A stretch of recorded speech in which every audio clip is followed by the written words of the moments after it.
Fuck.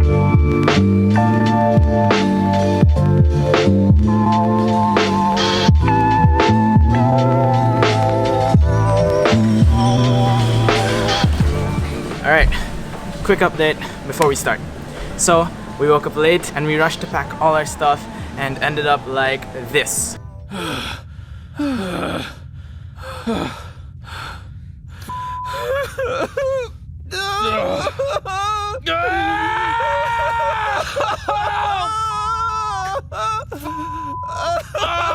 But now we are at the airport just right in time. We're about to board, so we're good. We're gonna get the room. And I broke my trackpad. There was a casualty today. I think it still works though. But yeah, it shattered. Kind of slipped out and it's broken out. But these things happen and it's all just part of traveling. So we're good. Off to Rome.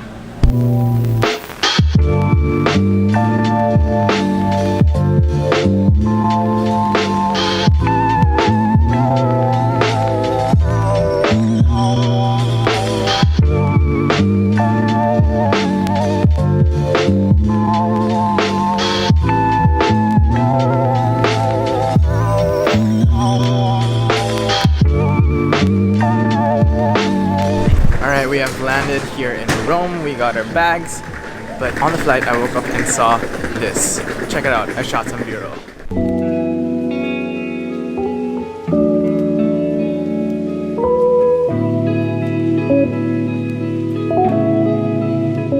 Cool, right? Literally. Alright, let's look for our car now.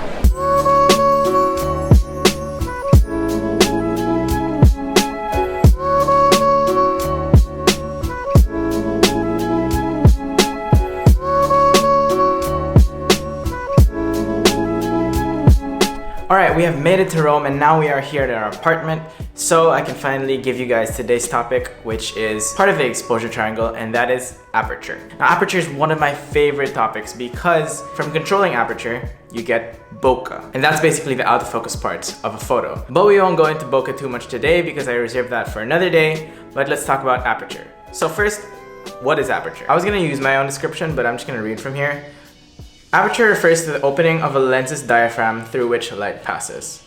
I was gonna say the size of the hole that light goes through, but that doesn't sound too good. So yeah, that is from Nikon USA. So basically aperture is the opening which light goes through and then goes through the lens, then goes to the sensor, and basically that's how you create your image. So aperture can be controlled. It can be really big or really small depending on the different effects that you want. So how do you measure aperture? So aperture is measured in f-stops. So on the name of the lens, you'll see its widest aperture, or the biggest the aperture can go.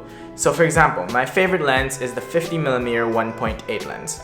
So the 1.8 there is the aperture, the largest aperture of that lens. Aperture is measured in f-stops. So there's f1.8, f2.8, f4, f5.6, and so on. So there's a lot of different sizes of apertures. And this is where it can get confusing. The smaller the number, the larger the aperture is. So say 1.8 has a larger aperture compared to 2.8 or 4. And so yeah, it goes the other way. The bigger the number is, the smaller the aperture.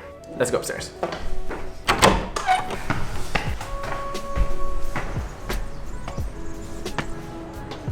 Alright, now that you know all this information, the question is, how does aperture affect your photo? So jumping off from what I said a while ago with lower aperture values and higher aperture values, the lower the value is, meaning the wider the aperture is, the more light is entering through the lens. The larger the number of the aperture is, the smaller the aperture is. Therefore, the less light is entering through the lens. So some examples of lower values include 2.8, 1.8, 1.4, 1.2, and even 0.95, which is very rare. But yeah, you get it. The smaller the value, the larger the aperture. Some of the higher values include 4, 5.6, 6.3, 7, and so on.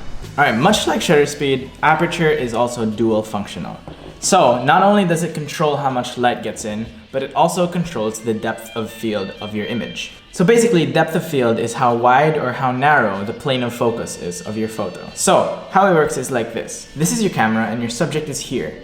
You'd want your plane of focus to be just around before and after your subject so you can get them fully in focus. So how aperture affects this is if you have a lower value, say 1.8, 1.4, then the thinner depth of field you're gonna get. The foreground and the background will be out of focus, but your subject, ideally, should be in focus. Now, this works in the opposite way for bigger values like 5.6, 6.3, 7, 8. With apertures like that, you'll get a wider depth of field, meaning the plane of focus will be bigger, and therefore some stuff in the foreground might be in focus, some in the background might be in focus, and your book is not going to be as creamy or as soft or even as big. So that's the other function of aperture. Basically, it controls your depth of field and the plane of focus. Now that you guys have a basic grasp of what aperture is, I'm gonna stop talking and we're gonna actually go take some photos in Rome and see the city. Let's go. All right, we're heading out. We're gonna explore Rome.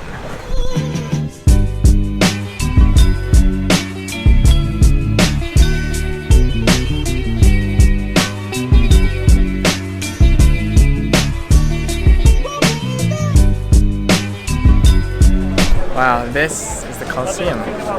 It's been like 9 years since I've been here last. It's still pretty big.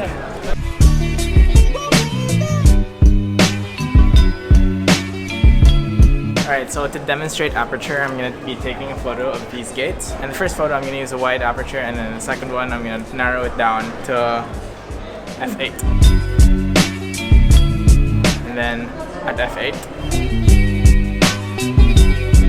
So there you can see that the first photo, the background is really blurry. You couldn't really see the details at the back, but in the second photo, you could. So that's the difference of using a very wide aperture versus a narrow aperture. The depth of field and the plane of focus is different.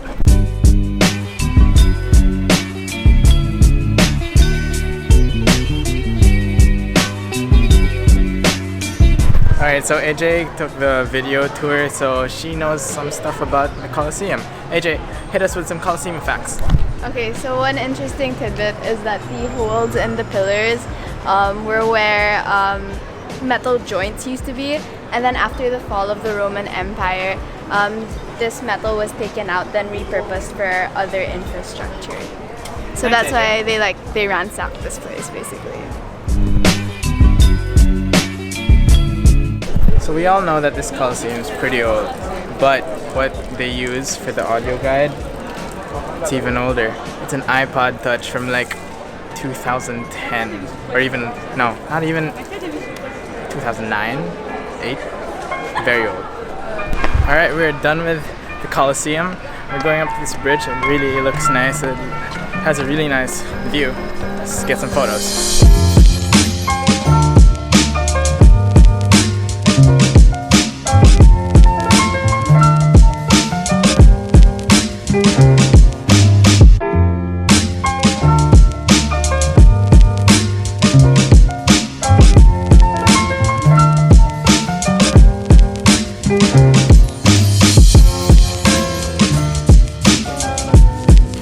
After all that walking and going around in flights today, it's finally time for some pizza in Italy. Let's do it.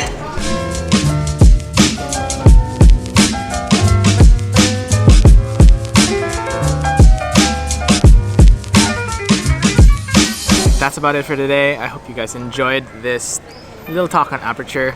And if you have any questions, as usual, comments down below. I'm gonna head home and I'm excited for another day around Rome tomorrow.